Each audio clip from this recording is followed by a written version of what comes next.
ಮಾಡಿಕೊಂಡು ಬಸವಾದಿ ಶಿವಶರಣರ ಬೃಹತ್ ಹಿಂದೂ ಸಮಾವೇಶ ಬಹಳ ಸಾರ್ಥಕ ರೀತಿಯಲ್ಲಿ ಸಂಪನ್ನವಾಗ್ತಾ ಇದೆ. ಈ ಸಮಾರಂಭದಲ್ಲಿ ಸಮುಪಸ್ಥಿತರಾದಂಥ ಪೂಜ್ಯ ಶಿವಕುಮಾರ ಅಪ್ಪಗಳವರಿಗೂ, ಕನೇರಿ ಶ್ರೀಗಳವರಿಗೂ, ಎಲ್ಲ ವೇದಿಕೆ ಮೇಲೆ ಆಸೀನರಾಗಿರ್ತಕ್ಕಂಥ ಎಲ್ಲ ಮಹಾತ್ಮರ ಶ್ರೀಚರಣಗಳಲ್ಲಿ ಪ್ರಣಾಮಗಳನ್ನು ಸಮರ್ಪಿಸಿ ತಮ್ಮೆಲ್ಲರಿಗೂ ಶರಣುಗಳನ್ನು ತಿಳಿಸಿ, ನೀವು ಯಾವಾಗ ಬಿಡ್ತಾರ ಅಂತ ನೀವು ಕುಂತೀರಿ, ಯಾವಾಗ ಪಾಳ್ಯ ಬರ್ತದ ಅಂತ ನಾ ಕುಂತಿದ್ದೆ. ವಿಷಯ ಬಹಳ ಹೇಳಬೇಕಾಗಿದೆ, ಸಮಯದ ಕೊರತೆ ಇದೆ. ಒಂದು 2 ಮಾತು, 5 ನಿಮಿಷದ 2 ಮಾತು ಹೇಳ್ತೀನಿ ನಾ. ಏನ್ರಿ ಇವತ್ತ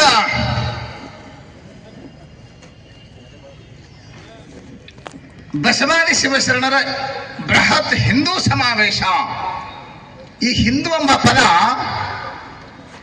ಬಹಳ ಜನರಿಗೆ ಸಮಸ್ಯೆಯನ್ನು ಉಂಟು ಮಾಡಿದೆ. ನಿಮಗೆಲ್ಲ ಹಿಡಿಸಂಗಿಲ್ಲ ಅಂದ್ರೆ ನಾವು ಸನಾತನ ಧರ್ಮ ಅಂತಾರ ಹೇಳ್ತೇವೆ. ಬಹಳ ಜನರ ಆಕ್ಷೇಪಣೆ, ಇದು ವೇದದಲ್ಲಿಲ್ಲ, ಇದು ಭಗವದ್ಗೀತೆಯಲ್ಲಿಲ್ಲ, ಬ್ರಹ್ಮಸೂತ್ರದಲ್ಲಿಲ್ಲ. ಯಾಕಿಲ್ಲ? ನಿಮ್ಗೆ ಓದ್ಲಕ್ಕೆ ಬಂದಿಲ್ಲ. ನಿಮ್ಗೆ ಸಂಸ್ಕೃತನೇ ಬರಲ್ಲ, ಅಧ್ಯಯನದ ಕೊರತೆ ಇದೆ. ಬನ್ನಿ ನನ್ನ ಹತ್ರ ತೋರಿಸ್ತೇನೆ ಎಷ್ಟು ನಿಮಗೆ ಪ್ರಮಾಣಗಳು ಬೇಕು.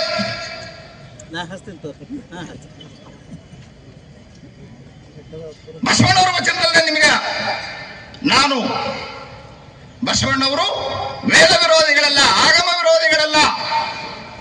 ಸಾಂದರ್ಭಿಕ ಮಾತುಗಳನ್ನ ನೀವು ಅನರ್ಥ ರೂಪದಲ್ಲಿ ಅರ್ಥೈಸಬಾರದು. ಬಸವಣ್ಣವ್ರದೊಂದು ಮಾತು ಬರ್ತದೆ, ಗಮನ ವಹಿಸಬೇಕು. ನೀವು ಯಾವಾಗ ಮುಗಿದುತ್ತಂತ ಹತ್ರ ಪಡಬೇಡ್ರಿ.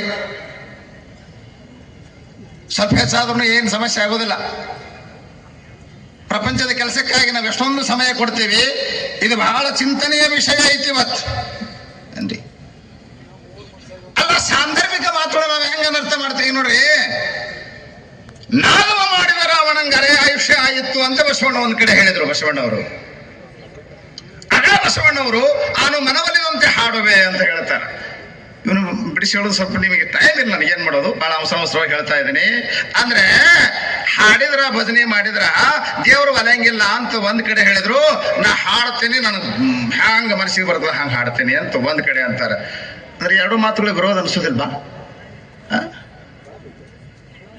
ವಿರೋಧ ಇಲ್ಲ, ಅದು ನಿಮ್ಗೆ ಅರ್ಥೈಸಿಕೊಳ್ಳಕ್ಕೆ ಬಂದಿಲ್ಲ. ಒಂದು ಸಾರ್ವಕಾಲಿಕ ಮಾತಿರ್ತದೆ, ಒಂದು ಸಕಾಲಿಕ ಮಾತಿರ್ತದೆ. ಏನೋ ಒಂದು ಸಂದರ್ಭ ಒದಗಿ ಬಂದಲ್ಲಿ ಜಾತೀಯತೆಯನ್ನು ಹೇಳ್ತದಪ್ಪ, ಬರೀ ಕರ್ಮವನ್ನು ಪ್ರತಿಪಾದನೆ ಮಾಡ್ತದೆ, ಅಂಥದನ್ನು ನಾನು ಒಪ್ಪುವುದಿಲ್ಲ ಅಂತ ತಿಳ್ಕೊಂಡು ವೇದದ ಬೆನ್ನಬಾರ ಎತ್ತುವೆ, ಆಗಮದ ಮೂಗ ಕೊಯ್ಯುವೆ ಅಂತ ಹೇಳಿದ್ರು. ಹಾಗೆ ಹೇಳಿದಂತ ಬಸವಣ್ಣವ್ರದೇ ವಚನ ಹೇಳ್ತೀನಿ. ಅದ ವಚನ ನಾವು ಹುಟ್ಟಿಸ್ಕೊಂಡು ಹೇಳಂಗಿಲ್ಲ. ಇಂಥ ವಚನಗಳಿಗೆ ಅವರು ಪ್ರಕ್ಷಿಪ್ತ ಅಂತ. ಏನು ವಚನ ಇದೆ? ಬಸವಣ್ಣವ್ರದೇ ವಚನ ಹೇಳ್ತೀನಿ ನಿಮಗೆ. ವೇದಾಗಮಗಳು ಹೇಳಿದ ಹಾಗೆ ನಡೆಯುವುದು. ಇದನ್ನ ನೋಟ್ ಮಾಡ್ಕೋಬೇಕು ನೀವು.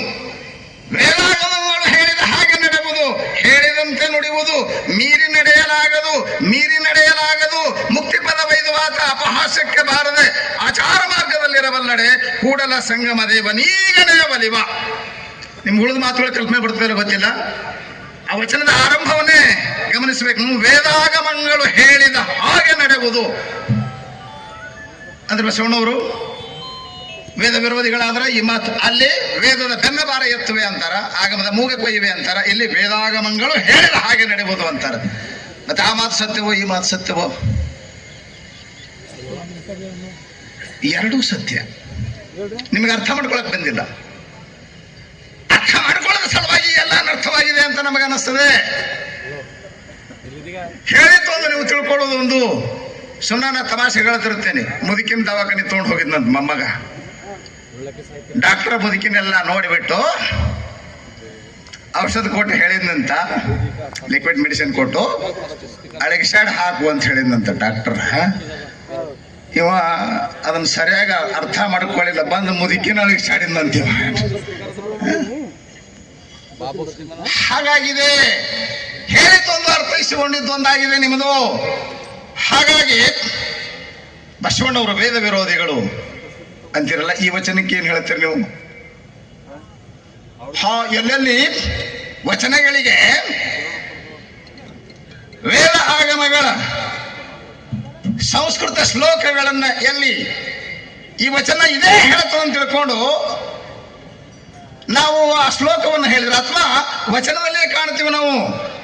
ಅವ ಮನ್ನೊಬ್ರು ಹೇಳಕತ್ತೀವ್ರಿ ಏನಂತ, ಇಲ್ಲ ಆ ಶ್ಲೋಕ ಅದು ಆಗಮ ಶ್ಲೋಕ ಅಥವಾ ಶ್ರುತಿಯ ಮಾತು ಅದೆಂತೆಂದೊಡೆ ಅಂದ್ರೆ ನಡಬರಕ್ಕೆ ಸೇರಿಸಿತ್ತು. ಅದಂಗೆ ಹೇಳ್ತೀರಿ ನೀವು? ಅವ್ರು ಸೇರಿಸುವತ್ನೇ ನೀವು ನೋಡಕ್ ಕುಂತಿದ್ರೇನೆ? ನೀವು ಹೇಳೋದೇ ತಪ್ಪನಬಾರ ಬೇಡಪ್ಪ, ಅದೆಂತೆಂದೊಡೆ ಅನ್ನುವಂತ ಮಾತುಗಳನ್ನ ಬಿಡ್ತೀವಿ. ಈ ವಚನ ಸ್ಪಷ್ಟವಾಗಿ ಇದನ್ನು ನಾವು ಹೇಳೋದಲ್ಲ. ಯಾವ ವಚನ ಸಂಪುಟವನ್ನು ಕಲಬುರಗಿಯವರೇ ಸಂಪಾದನೆ ಮಾಡಿದಾರೆಯೋ ಅದೇ ಸಂಪುಟದಲ್ಲಿ ಈ ವಚನ ಬಂದಿದೆ. ವೇದಾಗಮಗಳು ಹೇಳಿದ ಹಾಗೆ ನಡೆಬಹುದು ಅಂತ ಬಂದಿದೆ. ಅಂದ್ರೆ ಬಸವಣ್ಣವರು ವೇದ ವಿರೋಧಿಗಳಲ್ಲ, ಆಗಮ ವಿರೋಧಿಗಳಲ್ಲ. ಬಸವಣ್ಣವರು ವಚನ ವಿರೋಧಿಗಳಲ್ಲ, ಆಗಮ ವಿರೋಧಿಗಳಲ್ಲ. ವೇದವನ್ನು ಒಪ್ಪುತ್ತಾರೆ, ಆಗಮವನ್ನು ಒಪ್ಪುತ್ತಾರೆ ಅಂದ್ರೆ ಬಸವಣ್ಣವರು ಹಿಂದೂಗಳಂತ ಒಪ್ಪಬೇಕಾಗುತ್ತದೆ. ನೆನ್ಪಿಟ್ಕೋಬೇಕು ನೀವು. ಯಾಕ ಬೇಡ ಹಿಂದೂ ಅನ್ನಬೇಡ್ರಿ ಅಂತ, ಸನಾತನ ಧರ್ಮ ನಾವು ನೋಡು. ಸನಾತನ ಅಂದ್ರೆ ಅನಾದಿ ಕಾಲದಿಂದ ಬಂದಿರತಕ್ಕಂಥದ್ದು. ಸನಾತನ ಎಂಬ ಪದಕರ್ತೆ ಅಂದ್ರೆ ಇದೇ ಮೊದಲಂತ ಹೇಳಕ್ ಬರಂಗಿಲ್ಲಪ್ಪ, ಬಹುದಿನಗಳಿಂದ ನಡ್ಕೊಂಡು ಬಂದದ್ದು. ಈ ಅಷ್ಟಾವರಣಗಳು ಇವು ಬಹುದಿನಗಳಿಂದ ನಡ್ಕೊಂಡ್ ಬಂದವ. ಅದ್ರ ನೋಡ್ರಿ, ಇಷ್ಟಲಿಂಗ ಮಾತ್ರ ಇತ್ತೀಚೆಗೆ ಹುಡುತು. ಮತ್ತು ಮೊದಲ ವಿಭೂತಿ ರುದ್ರಾಕ್ಷಿ ಮೊದಲು ಇರಲೇ ಅಲ್ಲವು. ಅವು 12ನೇ ಶತಮಾನಕ್ಕೂ ಬಂದವ ಇಲ್ಲ. ಎಲ್ಲವೂ ಅನಾದಿ ಕಾಲದಿಂದ. ಅದಕ್ಕೆಲ್ಲದಕ್ಕೂ ವೇದದ ಪ್ರಮಾಣವನ್ನು ಕೊಡ್ತೀವಿ, ಆಗಮದ ಪ್ರಮಾಣವನ್ನು ಕೊಡ್ತೀವಿ.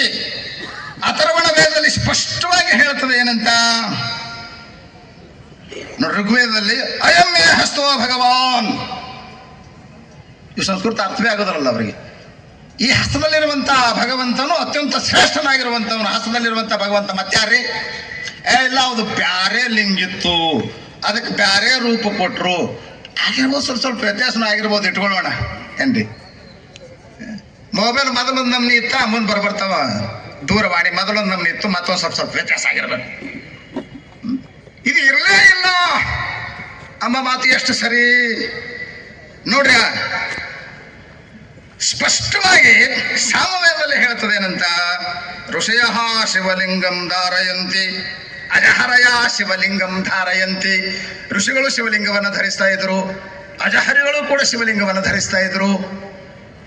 ಹೀಗೆ ಸ್ಪಷ್ಟವಾಗಿ ವೇದದಲ್ಲಿ ನಮಗೆ ಪ್ರಮಾಣ ಸಿಗುತ್ತದೆ.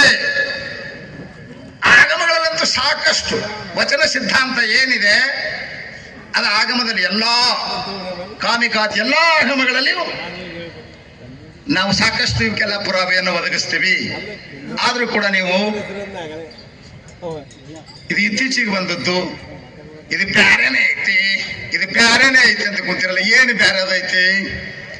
ನೀವೇನೇನು ಬ್ಯಾರೆ ಅಂತೀರಿ ಅದಕ್ಕೆಲ್ಲಕ್ಕೂ ಅದು ಮೊದಲೇ ಇತ್ತು. ಪುರಾತನ ಸನಾತನ ಮೊದಕ ನಾವು ಪ್ರಮಾಣವನ್ನು ಒದಗಿಸಿಕೊಡ್ತೀವಿ. ವೈಚಾರಿಕತೆ ಇರಲಿ, ವೈಚಾರಿಕತೆ ನಾಸ್ತಿಕತೆಯನ್ನ ಬಿತ್ತಬಾರದು. ಏನ್ ಮಾಡ್ಲಕತ್ತೀರಿ ನೀವು? ಗುಡಿಗೆ ಹೋಗಬೇಡ್ರಿ, ಗುಡಿಗೆ ಹೋಗಬೇಡ್ರಿ. ಗುಡಿಗೆ ಹೋಲಾರ್ದವ್ರು ಎಷ್ಟು ಮಂದಿ ಅದ್ರಿ ಕೈ ಹತ್ತಿರ ನೀವು? ಯಾರು ಅವ್ರು ಗುಡಿಗೆ ಹೋಗುದಿಲ್ಲ ಅಂತ ಬಹಳ ಮಂದಿ ಒಂದಿಷ್ಟು ಮಂದಿ ಹೇಳಕ್ ಹತ್ತಾರಲ್ಲ. ಬಹಳ ಬುದ್ಧಿವಂತರಾಗಿ ಬುದ್ಧಿಜೀವಿಗಳು, ಅವಕ್ಕೆ ನಾವು ಲದ್ದಿಜೀವಿಗಳಂತ ಹೆಸರಿಟ್ಟಿದ್ದೇವೆ. ಎಷ್ಟು ಮಂದಿ ಹೋಲಾರ್ದವ್ರು ಅದ್ರಿ? ಆಯ್ತು, ಹೋಗಬಾರ್ದಂತ ವೇದದಲ್ಲಿಯೂ ಹೇಳಿದೆ, ಉಪನಿಷತ್ತಿನಲ್ಲಿಯೂ ಹೇಳಿದೆ. ಯಾವಾಗ ಹೇಳಿದೆ ಅದು ಬೇಕಲ್ಲ. ದೇವೋ ದೇವಾಲಯ ಪ್ರೋಕ್ತ ಸಜೀವ ಕೇವಲ ಶಿವ ತಜೇದ ಜ್ಞಾನ ನಿರ್ಮಾಲ್ಯಂ ಸೋಹಂ ಭಾವೇನ ಪೂಜೆಯೇತ್ ಹೇಳ್ತದೆ. ಉಪನಿಷತ್ತು ಹೇಳ್ತದೆ, ಸ್ಪಷ್ಟವಾಗಿ ಹೇಳ್ತದೆ. ಬಸವಣ್ಣವ್ರು ಹೆಂಗೆ ದೇಹವನ್ನೇ ದೇಗುಲ ಮಾಡ್ಕೋಬೇಕು, ಒಳಗಿರುವಂತ ಆತ್ಮವನ್ನೇ ದೇವನನ್ನಾಗಿ ಕಾಣಬೇಕು. ಈ ಮಾತು ವಚನಶಾಸ್ತ್ರದಲ್ಲಿಯೂ ಬಂದಿದೆ, ಆಗಮದಲ್ಲಿಯೂ ಬಂದಿದೆ, ಎಲ್ಲಾ ಕಡೆನೂ ಬಂದಿದೆ. ಯಾರಿಗೆ ದೇವರಿಗೆ ಹೋಗ್ಬಾರ್ದು, ತೀರ್ಥ ಭ್ರಾಂತ್ಯ ಅಧಮಾಧಮ ಸ್ಪಷ್ಟವಾಗಿ ನಮ್ಮಲ್ಲಿ ಮಾತು ಬಂದಿದೆ. ಗುಡಿ ಗುಡಿ ಗುಡಿ ತಿರುಗಾಡಂಗ ಅಧಮ ಅಂತ ಅಲ್ಲಿನೂ ಹೇಳ್ಯಾರ. ಹಂಗಂದ ಮಾತ್ರಕ್ಕೆ ಅವರು ವೇದ ವಿರೋಧಿಗಳಲ್ಲ. ನೀವು ಯಾರಿಗಾರ ಹೇಳಿತ್ತಂದು ಯಾರಿಗಾರ ಹೇಳಕ್ ಬರಂಗಿಲ್ಲ, ನೆನ್ಪಿಟ್ಕೋಬೇಕು. ಫಸ್ಟ್ ಸ್ಟ್ಯಾಂಡರ್ಡ್ ಮಗುವಿಗೆ ನೀನು MA ಸಬ್ಜೆಕ್ಟ್ ತಂದು ಹೇಳಕ್ ಬರ್ತದೇನು? MA ಸಬ್ಜೆಕ್ಟ್ ತಂದು ಫಸ್ಟ್ ಮೊದಲನೇ ಮಗು 1ನೇ ಕ್ಲಾಸಿನ ಮಗು ಹೇಳಿಕ್ ಆಗೋದಿಲ್ಲ. 1ನೇ ಕ್ಲಾಸಿನ ಸಬ್ಜೆಕ್ಟ್ ಅನ್ನು ಬೈದು ಅವನು MA ಫಿಲಾಸಫಿ ಮಾಡೋನು ಹೇಳಿಕ್ ಆಗುದಿಲ್ಲ. ನಮಗೆಲ್ಲ ಭಾವುಕರಾಗಿರ್ತಕ್ಕಂಥ ಸಾಮಾನ್ಯ ಜನರಿಗೆ ನಮಗೆ ಗುಡಿ ಬೇಕು, ದೇವತಾ ಬೇಕು, ಎಲ್ಲ ಬೇಕು. ಶ್ರುತಿ ಎಲ್ಲದಕ್ಕೂ ಸರಿಯಾದ ವ್ಯವಸ್ಥೆ ಮಾಡಿದೆ. ಆದ್ದರಿಂದ ಶ್ರೀಮನ್ ನಿಜಗುಣ ಶ್ರೀಗಳು ಶ್ರುತಿ ಮತವ ವಿರಹಿತವಾದ ಮತವನ್ನು ಉಳಿಯುವುದೇ ಚಂದ ಮಾಮ ಅಂತ ಹೇಳಿದರು. ಅವಶ್ಯವಾಗಿ ವೇದಾಗಮ ಬಹಳ ಸುವ್ಯವಸ್ಥೆ ಮಾಡಿದೆ. ಅದನ್ನು ಸರಿಯಾಗಿ ಬಸವಾದಿ ಶರಣರು ಸರಿಯಾಗಿ ಅರ್ಥೈಸಿಕೊಂಡು ಸರಿಯಾಗಿನೇ ಹೇಳಿದ್ದಾರೆ. ನೀವು ಅದನ್ನು ಸರಿಯಾಗಿ ಅರ್ಥೈಸಿಕೊಂಡಿಲ್ಲ, ಅಪಾರ್ಥ ಮಾಡಿ ಬಿಟ್ಕೊಂಡ್ಬಿಟ್ಟು ನೀವು ಸಾಮಾನ್ಯ ಜನರ ಬುದ್ಧಿ ಪ್ರಶ್ನೆಯಾಗಿ ಮಾಡ್ತಾ ಇದ್ದೀರಿ. ಆಯ್ತು,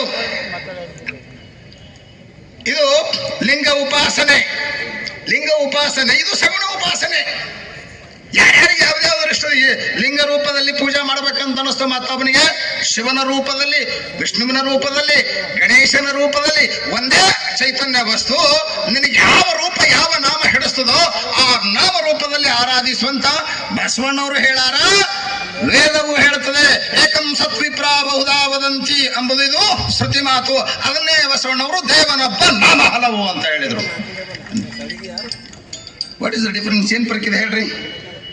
ಏನೇನೇನೇನು ವ್ಯತ್ಯಾಸ ಇಲ್ಲ. ಆದ್ದರಿಂದ ನೀವು ಇಲ್ಲದ ಬಡಕುತನವನ್ನ ಇಲ್ಲಿ ತರಬೇಡಿ. ನಮ್ಮ ವೈಚಾರಿಕತೆ ಏನಿದ್ರು ಮುಖಾಮುಖಿಯಾಗಿ ಕುಳಿತು ನಾವು ಚರ್ಚೆ ಮಾಡೋಣ.